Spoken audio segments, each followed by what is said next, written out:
Question is, there are times when we feel worn out. It might be because of the external pressure or emotional trauma that we are going through, or because of the lack of inner strength. In such a situation or such a circumstance, what do you think would help us get back our interest and enthusiasm in life? Oh, worn out? How old are you? Can I ask how old are you? Okay. No, we won't tell you that. No, at this stage in your life, you should not be worn out for any reason. As you said, emotional trauma. So you need to understand this. These are all become regular words to be used in the society. People think they have a right to be stressed. See, if you say, I'm stressed out, I'm worn out, I'm tense about something, tension, stress, all this, people think it is their right. It is not your right.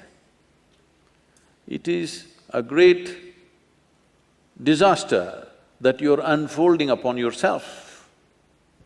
Because stress, anxiety, all these things means you just don't know how to manage your thought process and your emotion, isn't it?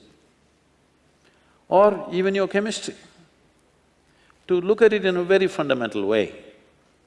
See, what you call as peacefulness, what you call as joyfulness, what you call as blissfulness, what you call as ecstasy, what you call as agony, what you call as misery, what you call as anxiety, what you call as stress, all these experiences of life, pleasant ones and unpleasant ones, all of them have a chemical basis to it, yes or no?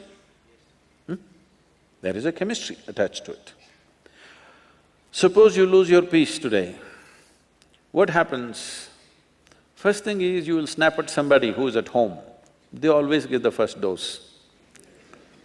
But people think it's natural, it's normal rather. Then you pick a quarrel with your neighbor, it goes on. Then on the street you will yell at somebody. Then you come here and shout at your professor. Now people know you need medical attention. The moment you start screaming in a place where it's going to have serious consequences for you, people know you need medical attention. If you go to your doctor, initially he tries to talk you out of it, usually it doesn't work. So the next thing is he will throw a pill into you. You take this little pill, you feel little peaceful. Not for good, at least for a period of time. It works in a limited way. What is this pill? Just a little bit of chemicals. If you put these chemicals, you're becoming peaceful. So what is peace? Certain kind of chemistry. What is joy? Another kind of chemistry. What is ecstasy? Another kind of chemistry. What is misery? Another kind of chemistry. Every human experience has a chemical basis to it. And now, this is the most sophisticated chemical factory on the planet. Do you agree with me? Most complex and sophisticated chemical factory on the planet is here.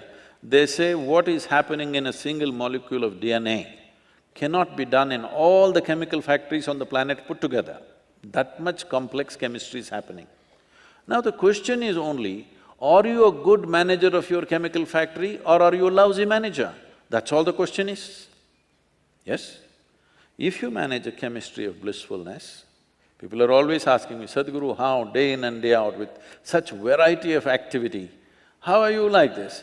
I keep my factory is managed by me, not by my enemies. Your factory also must be managed by you, isn't it? If you manage this chemical factory, will you create chemistry of blissfulness or chemistry of stress, anxiety and other things? Blissfulness. That's your choice? Yes. Very nice. If that is your choice, I'm sure that is the choice for everybody when it comes to themselves. You may want something else for your neighbor. What you want for your neighbor may be debatable, but what you want for yourself is 100% clear, isn't it so? Hello?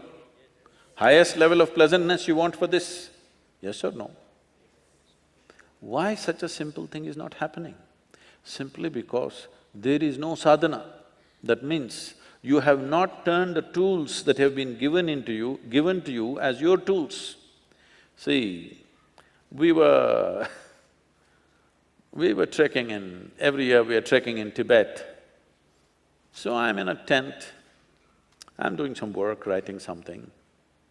Another person is cutting an apple, and there's one more person in the tent, and that person tells this person, "Be careful, it's a very sharp knife." This irritates me, because I call something a knife only if it's sharp.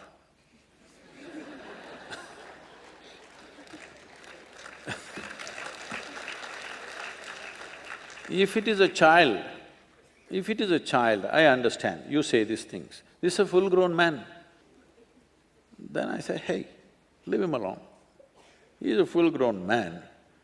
He should know bloody how to handle a knife of all the things, not some complicated machinery, just a knife, leave him alone. No, Sadhguru, it's a very sharp knife. Say, I know it's sharp, that's why it's a knife, just leave him alone. Then I continue my work. Then quietly she whispers, "Be careful, it's a very sharp." And after 2 minutes he cuts his hand. Then I say, okay. Why I'm telling you this is, we don't give a knife to a child's hand, not because a knife is dangerous, simply because a child's hand is not steady. He may harm himself or somebody else. Yes? Knife is not a dangerous instrument. The hand which holds it can become dangerous. Yes or no? Like, is a car or a motorcycle a dangerous thing? No, it's a wonderful thing. But so many people kill themselves. If you do one mistake, it will take your life. If you handle it right, it makes your life. If you don't handle it right, it takes your life. But the greatest instrument that you have in your life is your own body and your mind. If you don't handle it right, it will take your life, of course. So this is all you're saying. This is simply because right now our entire system of education is about how to fix the world, not about how to make this into a tremendous instrument in my life. How my body, my mind, my chemistry, my intelligence must work for me. Once these things don't work for you, you are a finished case. Do what you want. Once your intelligence is turned against you, no power in the universe can save you, isn't it so? Because enough work has not been done on it, no attention has been paid as to how this functions. You agree with me, this is the most sophisticated machine on the planet? Is it nap time for the law students? Hello? I'm asking for a higher opinion. Is it nap time? No. Is this the most sophisticated machine on the planet? Have you read the user's manual? Oh. When are you going to read it? Because in this society people are telling you, you do all those things after 70 years of age. When you're no good for anything, then you read the user's manual. If you buy a phone, should you read the user's manual in the first 3 days or after 3 years when you're discarding the phone? Huh? Earliest possible time you must read if you want to make use of that instrument, isn't it?